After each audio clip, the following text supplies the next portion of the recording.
Hi everyone. So in this video we're going to talk about emotional communication within the context of attachment relationships. So this is someone with whom you have or could have a close emotional connection or bond, such as a friend or a family member or perhaps a romantic partner. So these are people that we tend to turn to in times of emotional distress, so we can experience some vulnerable feeling in their presence. We feel intuitively that it matters to this person, and we can experience their empathy and their care for us, and it helps, these otherwise unbearable feelings feel somewhat more bearable. So that's some of what we're going to get into here today. Now in my clinical practice, about 30% of that work involves doing couples counseling or couples therapy. And what's interesting is that probably about 95% of those referrals cite communication as the number one issue that they're wanting help with. And so what that tends to mean is they experience frequent misattunements with one another in their conversations, or there's frequent misunderstandings or arguments, or there's a lack of emotional connection or felt understanding between them. And so this is some of what we're going to speak to in this video as well. And how we relate to one another within these relationships, how we talk about our feelings and we express them, and how they're received and all that plays a huge role in our capacity for regulating our emotions. So that means, again, the ability to tolerate our feelings without being, completely overwhelmed by them, and without having to kind of mentally detach or disengage from some part of that experience. So that's kind of what we have in mind with emotion regulation.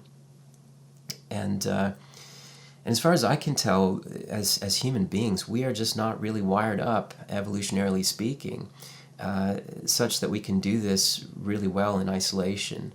I mean, especially this is obvious in childhood. So a child really needs a parent to be able to regulate their distressing state. So they need that familiar tone of voice and the eye contact and seeing their facial expressions and that comforting touch. They need all of that to be able to regulate their physiological distress, their emotional distress. And then later, as they mature, they need the parent to help kind of give them the words to describe their inner experiences and label their emotions, and then subsequently communicate that to other people. But it doesn't stop there, right? It's even as adults, like in times when we're feeling especially, overwhelmed or sad or lonely, or profoundly disappointed, or we're dealing with some profound loss of some kind, we do long to turn to other people for support and comfort, reassurance. We want to know that it matters to someone, and that there's someone there to bear witness to our feelings. So all of that is crucial. It's very important. And of course, our capacity for regulating our emotions, for sitting with our feelings and being engaged with our feelings without being overwhelmed, it plays a big role in our psychological resilience to various mental health related problems. So if we have a high capacity for regulating our emotions effectively, then we're less susceptible to things like depression, anxiety, and that sort of thing. So I have two goals in mind for this video and the next. So these two are going to be kind of a package deal. So in this video, I'm going to describe sort of what happens in that emotional communication, those emotional engagements and dialogues under ideal circumstances. So by that, I mean like two people have a roughly secure attachment dynamic. They're able to be open to their own vulnerabilities, their own feelings. They can express them effectively, and the other person is able to be open such that they can, feel the significance of that and be presently engaged with the other person emotionally. And so that's kind of what we have in mind. So I'm going to use like a three-part heuristic or model for describing this. And this is, of course, as many of these things are, it's an oversimplification, but it's quite useful, and we'll see the utility of that, especially in the next video. But the three parts that I'm going to lay out and describe in some detail includes vulnerability, empathy, and resonance. So there's initial vulnerability, a disclosure of some vulnerable feeling, be it hurt, disappointment, abandonment, rejection, whatever it is. The feeling is present, the person is able to open up that vulnerability and disclose that. It manifests itself in the moment. The other person is able to empathize with that. They can be open enough within themselves and attuned enough within their own feelings that they can feel something about the other person's distress and be presently engaged with them and feel something for them. That's empathy. And then the third part is this resonance. So the initial disclosure of that vulnerability, you can feel the other person, their emotional presence with you. You can feel yourself mattering to this other person, and it makes it slightly more bearable than it would otherwise be. So that's part of what I'm going to describe, again, under ideal conditions. And so that will give us a bit of a model, to work from. And so in the next video, what I'm going to do is I'm going to carry over that model, that three-part model, that vulnerability, empathy, and resonance, and I'm going to lay out how the communication often breaks down on one of those 3 points, and it leads to somewhat predictable results. And it's interesting just like how they break down. I'll show how they tend to break down based on my experience, why they break down, and what are some of the things that you can do to maybe try to nudge things in a more optimal direction, assuming that you can do anything at all, assuming that you can change some of that stuff, which isn't always the case.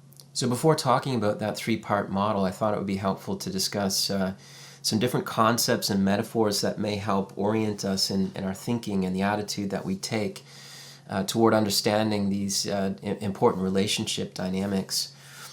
So when I think about attachment, I think about a couple different things. One is that it involves a shared life world. So we tend to co-inhabit or kind of dwell within a shared life world with another person. So it involves a referential totality of involvements and activities, joint practices and pursuits, shared meanings and intentions and assumptions about what is worth doing and why we're doing it and so on. The other person is often on our mind and in our thoughts. So in a sense, they are a part of us, and it's not kind of a shared world in the same way that it is maybe within a workplace or an educational setting, where you do have, of course, shared goals and pursuits and practices and that sort of thing. But it's quite limited as opposed to the comparably unbounded kind of life world that you share with another person with whom you have an attachment bond.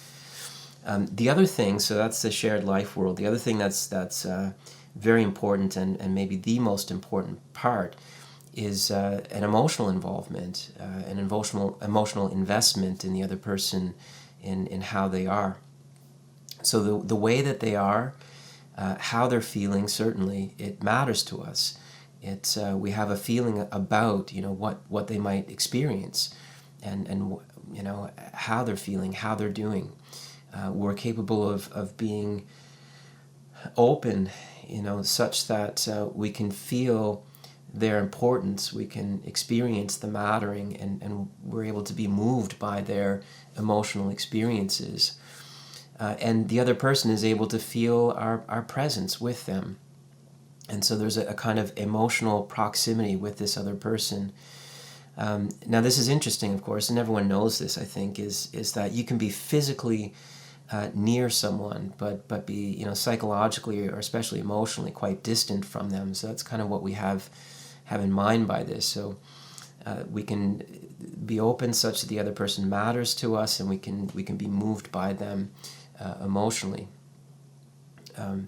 So a couple of examples, maybe that everyday examples that highlight this. One is that if you're in a relationship with someone or just a friendship, someone may ask you, well, how was your day? Or they may ask you, how was your weekend? Now, what are they asking you exactly?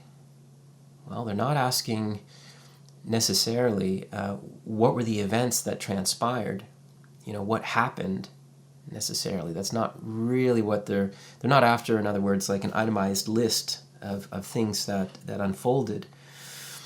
I think what we're often after when we ask questions like that is we're kind of asking about, was there anything that was meaningful that happened, in the time that we've been apart?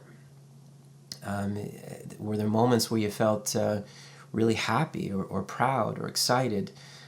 Moments where you might have felt, exceptionally bored or disappointed or hurt or sad or lonely.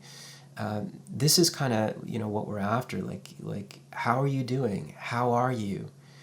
And I want to know that. I want to understand, kind of your state of mind, in a sense. So that would be one example of that. Another example is, and this can happen in, again, either one of those kinds of relationships. If someone says to you, look, I'm not sure what you had in mind for this weekend, but do you mind if I go hang out with these friends, or do you mind if I kind of go engage in this other activity over here? And so we're asking the other person, if that's all right with them. Now, for a person who is hyper independent and they don't understand why a person would maybe ask something like that, it kind of sounds like you're asking for permission. And the assumption maybe for some people is that it's like, oh, okay, so you're a dog on a leash and you're asking this other person, as if you were a slave or something, to their will. You're asking them to grant you permission to do something that you want to do. But that's not really what it's about. When you ask someone, do you mind if I do this, or how would you feel, I guess, if I go and do that? We really want to know is do you have any feelings about this that I might want to consider as I, deliberate upon and decide, what I'm going to do? So in other words, like, would you feel disappointed? Would you feel let down? Would you feel lonely? And these are feelings that I may or may not consider, or, it may play into my decision making as to what I'm going to do. Or conversely, like, would you feel, happy? Would you feel excited for me because you know how important it is for me to reconnect with these friends or to engage with this activity? And that would play an important part of that too. So those are a couple examples, everyday examples of that sort of thing. So when we look at emotional communication, there's a number of interesting kind of components to it, or things going on there. One is that we're emphasizing an emotional understanding as opposed to a conceptual understanding. So in order for someone to feel like you understand emotionally, you have to be moved by what they're feeling. You have to have a feeling about it and with them and for them. There's an experiential sense of getting it, as opposed to just a mere conceptual understanding of what this is. In fact, like, if all you have is an intellectual understanding, in a sense, it's kind of a misunderstanding of what it is that someone is communicating or expressing to you. So that's important, or we're thinking about. There's also a sense of emotional belonging. And I'm going to maybe borrow something here from Robert Stolorow. He's an existential phenomenological clinician and writer. And as he was describing, certain types of trauma, he would lay it out there in this way. He would say that, well, trauma it's not the event per se that is traumatic, that causes the trauma. It's the inability to find a relational home within which these otherwise overwhelming emotions can be jointly held and understood. And that to me is it's absolutely beautiful, and it's spot on as far as I can tell, right? So there is a sense of belonging, an emotional belonging, a felt belonging with another person, and we feel their presence and we feel their care, and we feel ourselves mattering to them, and it makes, again, these otherwise unbearable emotions, somewhat bearable. So the sense of emotional belonging, I think, is important. Another sort of concept or thing that kind of plays into some of this stuff is what we might call emotional or relational affordances. Now, when we talk about affordances are kind of phenomena that play into the ecology or the world within which we're kind of instantiated or ensconced within. So one example of that in the animal kingdom would be, a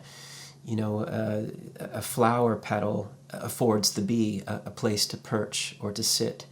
An extended hand affords the possibility of a handshake. And in these relational dynamics that we're going to be getting into, we can think about, a child who is sullen and appears to be sad affords the possibility of a comforting hug or a kind gesture, or a comforting hand, of support. So all that's, kind of important. And it sort of ties into, what we might call emotional projection. So we sort of intuitively, it's not like a conscious thing necessarily, right? Like we sort of subconsciously or unconsciously even enact, what we anticipate, the possibilities that occur to us as most likely based on usually our prior experiences. So to a person who has a secure attachment dynamic, their own sadness, their own experience of vulnerability and the presence of a caring other, they're projecting into the possibility of comfort and reassurance and understanding as they reach out to that person. Now, to people who have experienced neglect and trauma and abuse, they will, of course, be projecting something quite different. They'll be anxiously projecting into the possibility of hurt and disappointment and scorn and anger, perhaps. So all of that is again, it's usually playing out on a subtle, kind of tacit, implicit level that we're not, always consciously aware of. So that's important to keep in mind with some of this stuff. Now, the last thing that I'll mention here has to do with responsibility. So relationship, of course, involves two people, and it seems reasonable that two people would be putting in equal effort to try to make that relationship healthy and for it to be maintained in a healthy way. The one obvious exception to that would be, in a parent-child relationship. The parent, of course, is the onus is more on them. The responsibility is on them to attend to the feelings of the child, to help them, label their inner experiences and be emotionally engaged and present. There should be less of that responsibility or onus on the child, obviously. But in the context of a friendship or a romantic relationship, it should be, more or less both people, putting in that effort.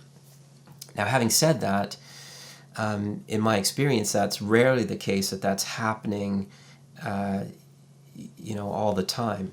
So what tends to happen is that, because we're human and we're not always at our best, we might be in a given mood or disposition or a place and time in our life where we're not able to be as emotionally engaged or as available, where we can't, put in as much of that effort or energy, for various reasons. So if a person had experienced something traumatic or a profound loss in their life outside of the relationship, it may be kind of psychologically debilitating in a way that prevents them from being, fully engaged and emotionally present in their relationship.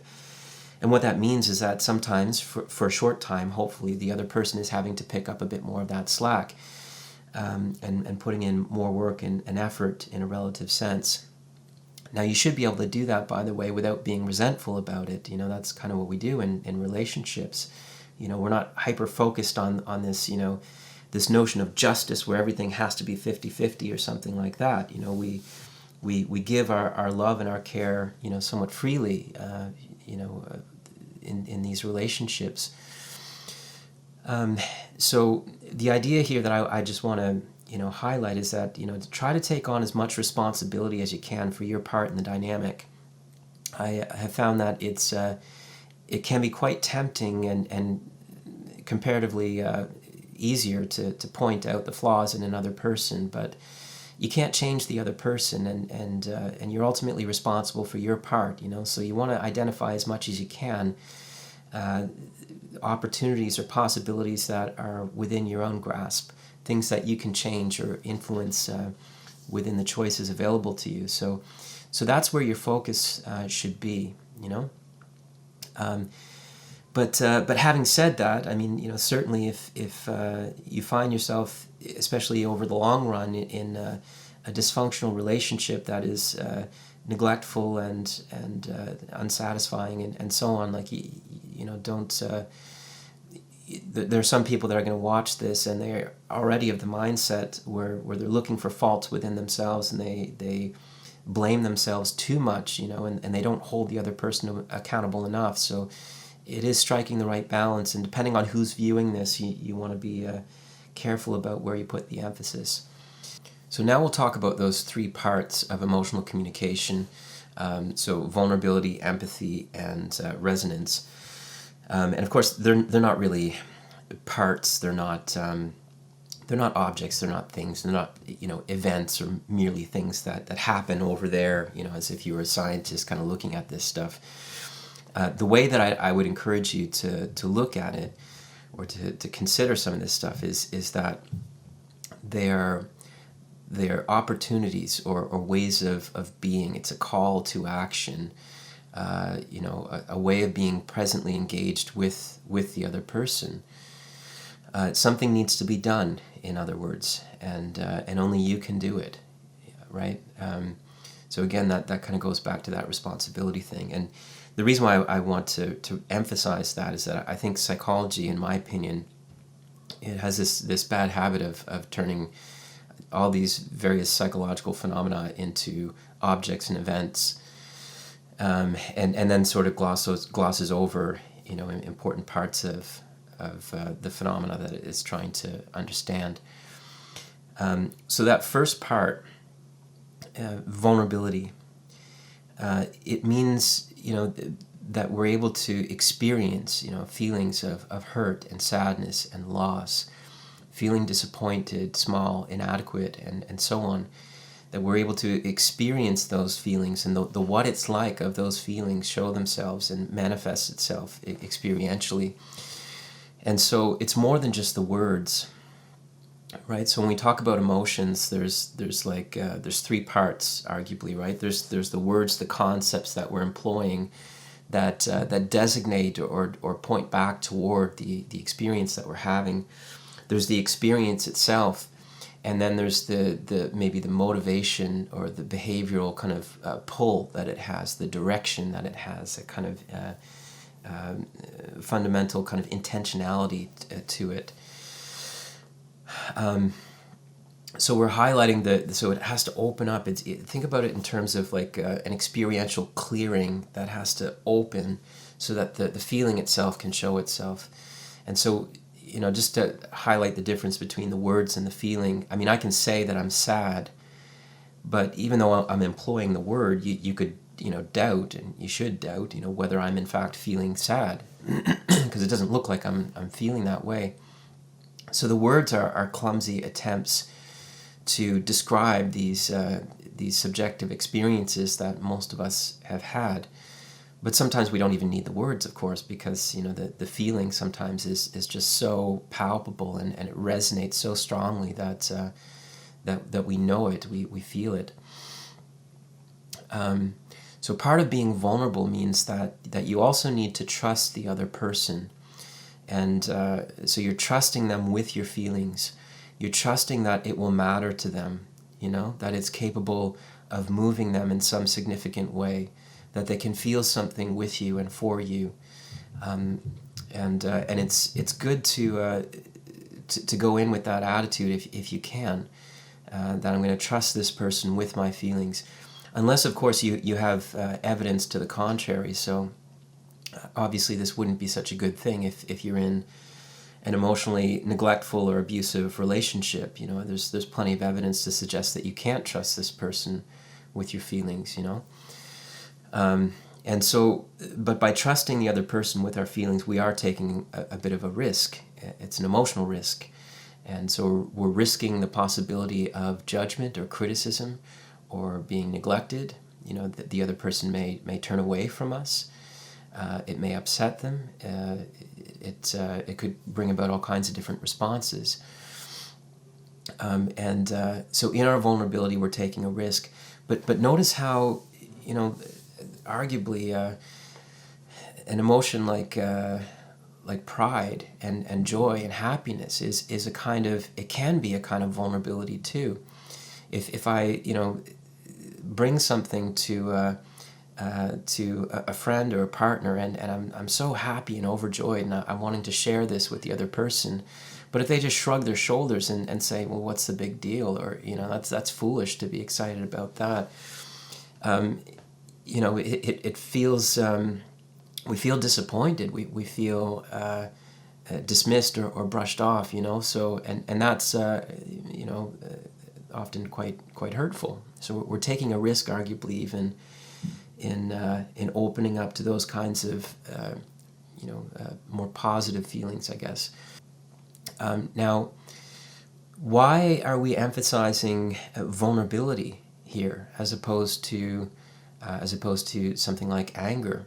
Well, part of it is that in an attachment relationship, you know, we're talking about a connection with another person, and anger is one of those emotions that is more about, it's an assertive energy. It's a powerful dynamic force that shows up usually in instances where we're wanting to keep the other person at arm's length. We're kind of pushing them outside of our psychological space and often our physical space too.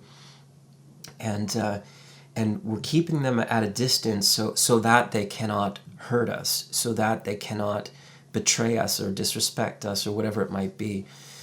And that has a great deal of utility in certain instances. More often, I would say, outside of an attachment relationship, you know, where you need to set boundaries and that sort of thing. Now, there are times and places, of course, where it's certainly appropriate and you know, it is what it is in relationships. But, you know, the problem is that, you know, there's a number of problems. One is that it tends to put the other person on the defensive, you know, so anger begets anger, you know, or at least defensiveness. And so it's more difficult to feel that sense of connection with another person when anger is the primary emotion that shows itself.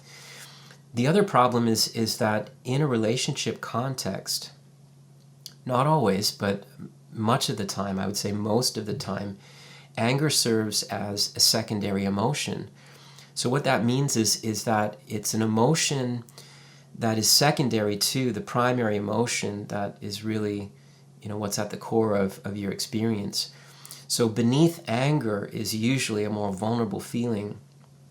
So feeling hurt and disappointed and let down and so on. So in other words, I'm angry at you for hurting me. I'm angry at you for disrespecting me. I'm angry at you for dismissing me. I'm angry at you for ignoring me, and so on. And so, you know, those other feelings, feeling ignored, feeling unimportant, feeling dismissed, whatever it might be, those are the more vulnerable feelings. So notice the difference, though. Anger, of course, it pushes the other person away. It keeps them at arm's length. It draws a line in the sand, you know, thou shalt not pass, you know, this kind of thing. Whereas the more vulnerable feelings, if we were to get connected with them, opens up the possibility of genuine empathy and a felt understanding and connection and so on. So when possible, again, if you have good reason to think that you can trust the other person with your feelings, that is usually the more fruitful direction to take is to try to take a break. If you're feeling this anger, walk away and try to get at, well, what was I feeling underneath this? What is perhaps the more vulnerable feeling underneath this? So the feeling itself in this vulnerability, the feeling itself must be present. So the feeling has to show itself, and it shows itself through our eyes, through our tone of voice, through the way that our body is, and the other person can sense it, they can feel it. And again, the question in the backdrop, if it were to be answered in a way, is does this matter to you? Does what I'm feeling just now, what I'm opening up, what I'm allowing myself to experience in your presence, does this matter to you? That's the first part. That's this vulnerability. So in empathy, we are responding to that question, does this matter to you? And so we don't want to focus on just saying the right things. It's not about the right words. It's a way of being. It's an openness to being moved by the other person's experience, that you feel something about their experience and you feel something with them and for them. So it entails a vulnerability. So you have to be vulnerable within yourself and in tune with your own emotions in order to properly empathize with another person. And so the goal is not to problem solve, it's not to fix, it's not to give advice, suggestions, anything like that. That's not really what the primary goal is. So you want to change the attitude, somewhat. It's whatever this person is feeling, I want to know it as deeply as I possibly can. And I want to ensure that they're not alone in it. To ensure that they feel my presence, that they feel that I am with them in their pain, in their hurt, in their disappointment. And the whole question about whose fault is this? Who caused this distress? Is it my fault because I did factually, let them down or disappoint? I did the disappointing. I did the letting down. Or is it their fault because they are, overemphasizing something in their mind, or they're distorting something, and so it's a result of their misinterpretation of reality or something. We want to sidestep that whole question. That whole question can be sidestepped, I think, most of the time, and just engage with that question. Does this matter? Of course it matters, but can you open yourself up such that you can feel the mattering, you can feel something with them and for them. So that's crucial. And so our empathy is communicated often through a look, through our eyes, through our facial expressions, our tone of voice, all of that. So yeah, all of that's really important. Now, so you don't need to agree with the other person's interpretation of events or how something played out. So you can separate that from the feeling. Although there might be cases, there might be situations where you do want to challenge that. So the idea is that there are certain situations where it's very obvious that there's a delusion that a person is operating on, or a set of projections that defy reality in a sense. If you validate that emotionally, then perhaps you run the risk of reinforcing that belief or these delusions, or at least that's the thought. Now I'm on the fence as to whether you should in fact do that, or whether you can kind of empathize a little bit with the feeling and then maybe kind of gently challenge. Well, is there any evidence for this, or what do you see, or what do you notice? And I think you can do that. I think you can do both sides of that. But again, empathy is being open. It's so the person has opened up this experiential clearing. It's an invitation to be with them, to be presently engaged with their feelings. You're able to be open and vulnerable within yourself, that you can feel something for them and with them, and that's what it is to empathize with someone. So the third part of emotional communication is resonance. And what that means is can you feel the other person's care for you? Can you feel their emotional presence? Do you feel and intuit and sense, that how you're feeling, that your distress matters to the other person, that is capable of moving them? Can you sense that? Can you be open to that? Can you receive that? And part of it is can you trust it? Do you feel understood by this other person? And so in couples counseling, in the relationship work that I do, I will sometimes ask, when there is an empathic response, I will ask that first person, who made that initial disclosure and took that risk in opening up, do you feel that the other person is true to their words? Does it seem to matter to them? Do you feel that they understand? Do you feel that they do in fact care? They're saying that they do, but do you feel it to be true? You know? Can you trust their words? You know? Do they mean what they say? So there's a big difference, in other words, between knowing that they care and feeling it, you know? So you can infer, in other words, well, why would this person, you know, spend as much time as they are asking me about how I'm doing and how I'm feeling and you know, taking the time to engage in all this stuff if they didn't care, if they didn't love me? Well, of course they do, you know, so I can infer in a sense that they do. But that's not the same as feeling it, you know, being moved by their care for you, you know, which, you know, if you had grown up in environments that were abusive or neglectful or whatever, you know, the first time this happens as kind of a corrective emotional experience, it can be damn near overwhelming, you know, that you've never had an experience like that, and it happens and you can feel it for the first time. It's, wow, it's a pretty powerful thing, you know, and it opens the person up in some profound ways, you know. It's really amazing when that happens. So the result is that the person does feel, at the very least, they're no longer alone in this distressing state, and they feel connected, they feel reassured, they feel comforted by the other person's presence, or at least they feel less bad, you know.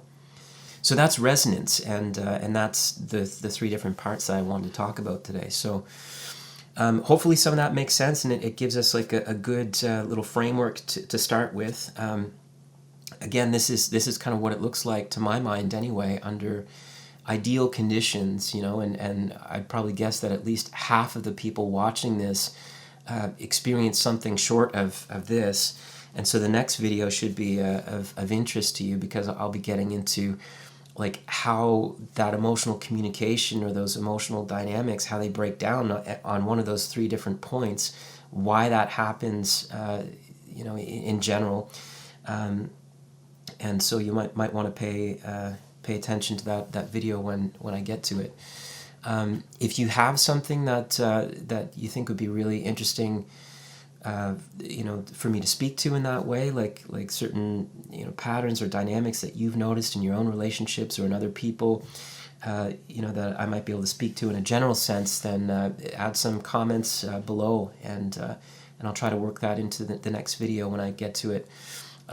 Be aware that I can't provide, you know, individual guidance or therapy or anything like that. So I'm just speaking to a general audience, you know, for the sake of understanding, and hopefully, you know, something in there might be useful to you. But it's your responsibility, of course, to discern whether it's applicable and whether it's useful to you in whatever context you happen to be in.